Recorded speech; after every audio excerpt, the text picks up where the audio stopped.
This is such a wonderful object. There's nothing anywhere like it. It is the most unique thing we have at the National Gallery. Yeah, it's beautiful.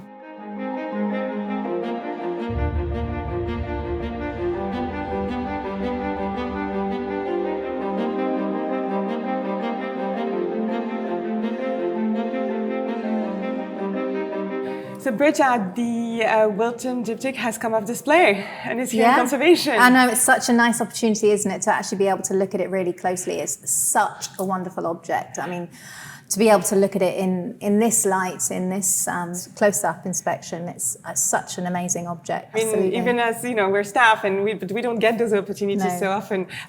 It was made for the private devotion of a king, and here we are standing in front of it. So yeah, let's dig into it. So what do we see here? What is this object? It's made of 2 panels. It's made of 2 panels. It's a devotional object. It was actually designed to open and close like a book. It's amazing quality of materials that have been used in this piece, actually. It's a diptych. It's in fantastic condition. It's made of Baltic oak, which means that it's the most stable cut of wood that we could have. So it's in this sort of condition. We've got all of this gilding. We've got really expensive materials. We've got lapis lazuli here, the ultramarine, the blue, which really is a wonderful colour.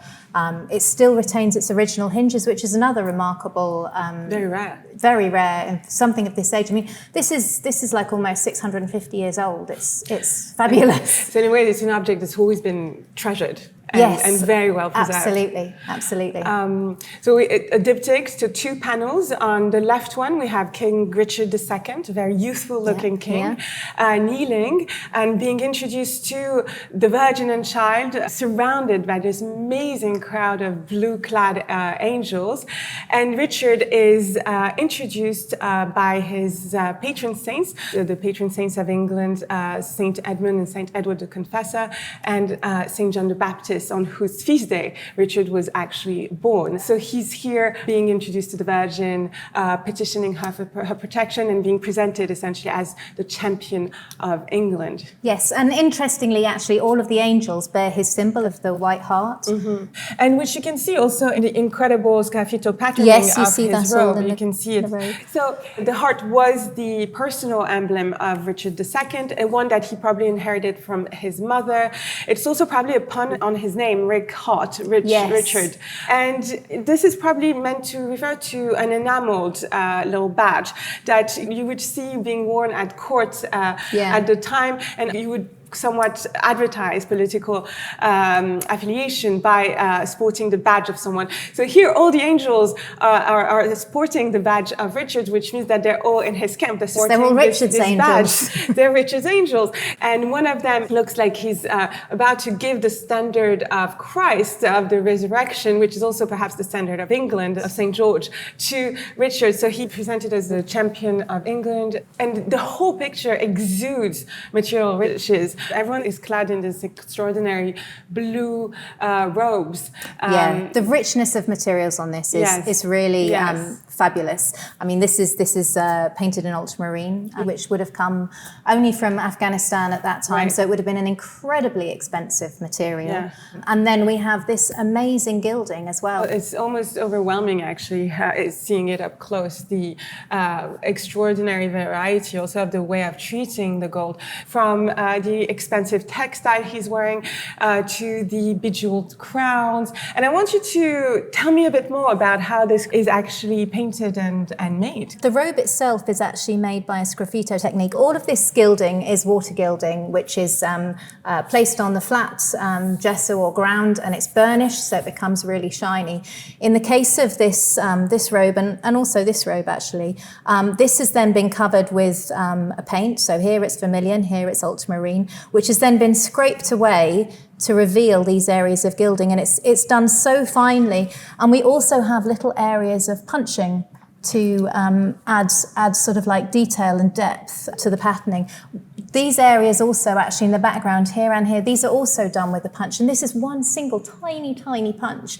And the work that this must have taken to actually get such an intricate and cohesive pattern in both of these panels is really quite magnificent. The way he has modeled the drapery around Christ just with stippling. So this is not, this is not painted, it's not a glaze. Exactly. And then when the light reflects off it, you see the folds of the drapery. And it's three-dimensional. It's beautiful. And that actually then makes these halos, which still have that sort of like, flat burnished effect, it really makes them stand out. So the punching is incredibly important. And the way he's built the crown here is just through stippling inside the halo. Am I correct? That's right. So this is all done with that one tiny, tiny punch, which makes them really stand out from the flat burnishing of the halo. It's unbelievable. They look like three-dimensional objects, and he achieves that just with stippling. But then we've got these beautiful pearls as well, which actually are three-dimensional. And the whole painting actually is done in a tempera medium, which is a very flat way of painting. You can't really build up texture with it like you can with oil paint. But these areas, we believe, have been done with oil paint, with lead white pigment mixed into the oil paint, which gives it a real body. And so he knows exactly what he's using.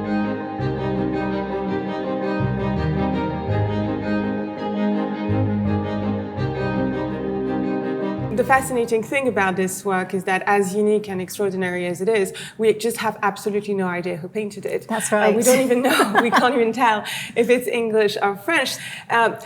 From a stylistic point of view, what's so extraordinary about this work, I know, unique is a term that's completely overused these days, but this is unique, not only in the collection of the National Gallery, it's unique in the world. There's just no other objects like it.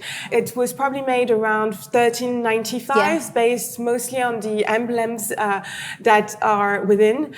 Stylistically, there is a bit more affinities, perhaps, with the work of French painters at this point. And it's supposed to have been painted around the time when Richard actually marries a French princess, Isabelle of Valois. So perhaps it was indeed made by a French artist. And the technique cannot help us get so much closer. Absolutely not. No, we did have this analysed using dendrochronology to see if we could find out maybe from the support, from the panel that it's painted on, if that might give us a clue as to where it came from. It's oak. It's on oak. We thought it could say if it was English oak or French oak.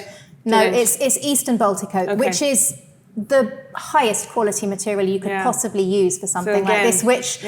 luxury object. Absolutely, which is also quite interesting because this has been prepared in the way that a northern panel would be prepared. It's on Baltic oak. It has a chalk ground rather than a gesso. But then the way it's been painted with tempera. That's quite unusual in the north. Other paintings from England or France or they would mostly be done with oil. So we're looking at someone who perhaps had a training in Italy or an experience in Italy. Yeah, quite possibly. Because graffito, if I'm correct, is also an Italian technique. Absolutely. So a northerner or someone active in the north with an Italian training, and someone who's also familiar with the techniques of metal workers, because the stippling we refer to is actually something you see everywhere in metalwork of the period, this kind of poinçonné technique, which is really specific and really fine. But he brings it to a level that I've never seen it, certainly, on any other paintings, but also in any kind of metalwork. And I think there is something at work in this picture that's about kind of emulating and competing almost with other media, especially metalwork and the vividness of enamels, especially in those, exactly. In these, the emblem of the white heart. Yes. It's extraordinary. It's absolutely extraordinary. Yeah.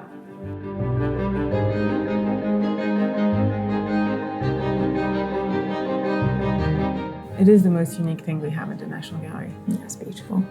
He's trying to tell metal workers, like, I just made a giant enamel.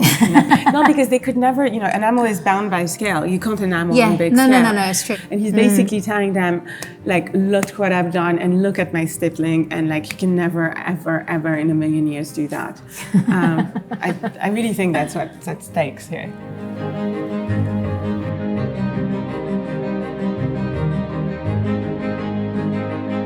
So Emma, Why is it called the Wilton Diptych though? Where does that come from? Well, it actually comes from the house it was in before it was acquired by the National Gallery in 1929. Since the 18th century, it was documented at Wilton House, the seat of the Earl of Pembroke, from whom we acquired it. So that's how it gained its name. It's been there for so long that it just acquired that name, and it kept it. Yes. And in order to celebrate our bicentenary, the Wilton Diptych is leaving the National Gallery for the first time ever, and we'll go visit our partners at the Ashmolean Museum in Oxford. And the interesting thing for us is that for the first time it will not be displayed alongside other panel paintings. Yes, we'll be able to see it in a different light. Yeah, and in different contexts, alongside medieval objects of the same period, to be able to see the Wilton Diptych against, metalwork from the period, against rich brocade and sculpture and so on. So that should be very thought-provoking, I think. Yes.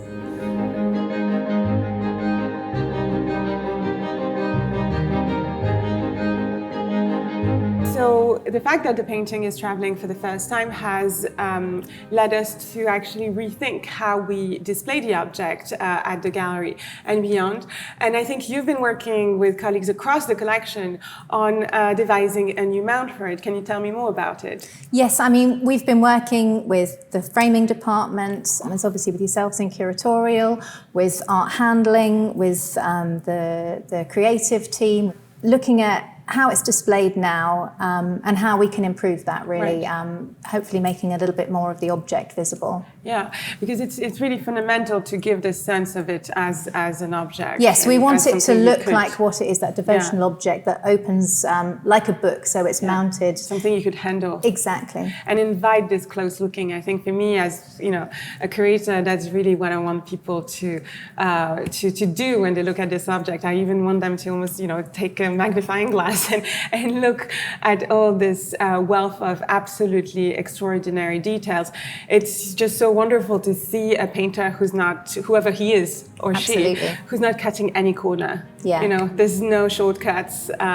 He doesn't get lazy. It's quite marvelous to behold.